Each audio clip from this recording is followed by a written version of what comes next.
లో ఉంచినందుకు గోపీనాథ్ గారి స్పీచ్ విందాం ఇప్పుడు. ఎస్. హలో, అందరికి నమస్కారం అండి. ఫస్ట్లీ దిల్రూబా టీం అందరికీ మీరందరూ పెట్టిన ఎఫర్ట్స్కి అద్దరిపోవాలి. రెస్పాన్స్ మామూలుగా ఉండొద్దు. 14th రోజు ఎవడు కష్టపడ్డా అది పక్కా పే ఆఫ్ ఇస్తుంది. మీ అందరి కష్టం ఖచ్చితంగా గట్టిగా పే ఆఫ్ అవ్వాలి కిరణ్ అన్న.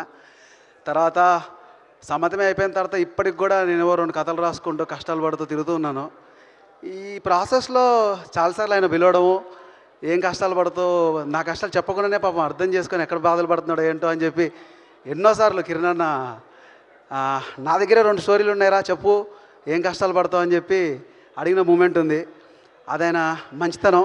తర్వాత కా సినిమా బ్లాక్ బస్టర్ పడింది. ఆ రోజు నైట్ నాతో మళ్ళీ అరే ఇప్పుడు ఇంకా పెద్ద బడ్జెట్లో ప్లాన్ చేయొచ్చు, ఏం కష్టాలు పడతావురా అని మళ్ళీ అన్నాడు. అదైన గొప్పతనం. అంటే బ్లాక్ బస్టర్ తర్వాత కానీ ముందు కానీ ఆయన ఇచ్చిన మాట అంతే. ఆ మాట వల్లే ఇప్పటికి అందరం కొత్త డైరెక్టర్లు అందరం నువ్వు ఇచ్చావు మాట అందరం అలా ఇదిగో ఇలా స్టేజ్లు పట్టుకొని స్టేజ్కి మాట్లాడుతున్నాం మైకులు పట్టుకొని.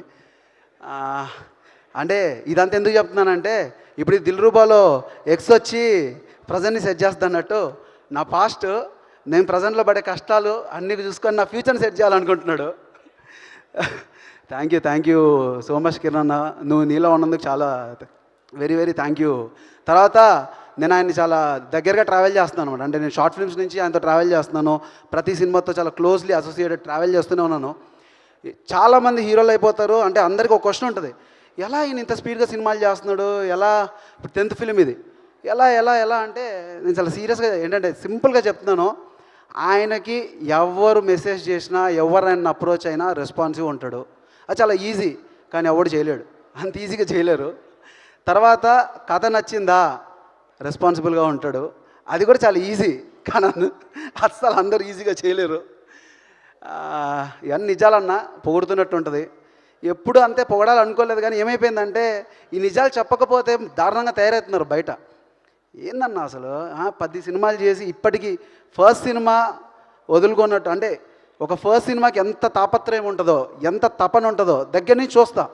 ప్రతి కంటెంట్ పోస్టర్ అయి ఉండొచ్చు, టీజర్ అయి ఉండొచ్చు, ట్రైలర్ అయి ఉండొచ్చు, ప్రతిదీ అద్దరిపోవాలనే నీ ఒక తపన. నేను అది అంటే 10th ఫిలిం ఇది. ఇంకా నీకు లైనప్లో ఎన్నో సినిమాలు ఉన్నాయి, కానీ ఏ రోజు ఎప్పుడు ఆ సినిమాకి ఎంత నువ్వు కథ విన్నప్పుడు ఎంత నమ్మావో రిలీజ్ వరకు ఎప్పుడు దాన్ని వదలకుండా, అంత చిన్న విషయం కాదు.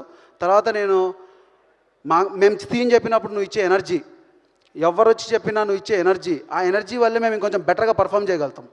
అంటే మా స్థాయి ఒక N అంటే నీ వల్ల ఒక N+1 పక్కా, నో డౌట్. దాంట్లో సూపర్, అలాగే ఉండు. అండ్ నేను ఈరోజు చెప్తున్నా, గుర్తుపెట్టుకోండి, he will deliver great performances. Kiran Abbavaram will deliver great performances because he is having a great heart. Thank you. Lovely, thank you so much. మీకు కూడా ఒక క్వశ్చన్ ఉంది. దిల్రూబాకి వచ్చారు కదా మీరు. ఓకే, March 14th మీరు పెళ్ళా లేదండి. ఓకే, అయితే రండి. మీరు ప్రెజెంట్ గర్ల్ ఫ్రెండ్తో ఎక్స్తో వస్తున్నారని సమ్మతమైన. ఇప్పుడు నా పాస్ట్ నా ఫిల్మే, నా ఫ్యూచర్ నా ఫిల్మే. అంటే సభాముఖంగా నిన్న సినిమాలు తప్పించి వేరే ఇంకో నన్ను లవ్ చేస్తా అంటే అది ఖచ్చితంగా అబద్ధం. ఒకవేళ చెప్పినా అది అబద్ధం. అయ్యయ్యో, సరే అది పోనీలేండి, వదిలేండి. ట్రైలర్లో చూయించినట్టు సో ఆయన కొంచెం సారీ చెప్పడానికి ఈగో యాటిట్యూడ్ అడ్డొస్తున్నాయి. సో అలా మీ లైఫ్లో సారీ చెప్పకుండా ఎవరి దగ్గర నుంచి అయినా దూరంగా వచ్చేసి ఇప్పుడు సారీ చెప్పాలి అనుకుంటున్నారా? అట్లేం లేదండి. అంటే చాలా నేను 10 సార్లు చెప్తా సారీ. ఓ, మీకు ఈగో లేదైతే, యాటిట్యూడ్ లేదు రిలేషన్షిప్. నా తప్పు లేకపోయినా సారీ చెప్తుంటా. అది అండి, అలా ఉండాలండి. అబ్బాయిలు చూసి నేర్చుకోండి, అలా ఉంటే అమ్మాయిలకు నచ్చుతారు. Thank you. అయితే మీకు టెడ్డీ బేర్ లేదు, మీరు కరెక్ట్ ఆన్సర్ చెప్పలే. Thank you so much.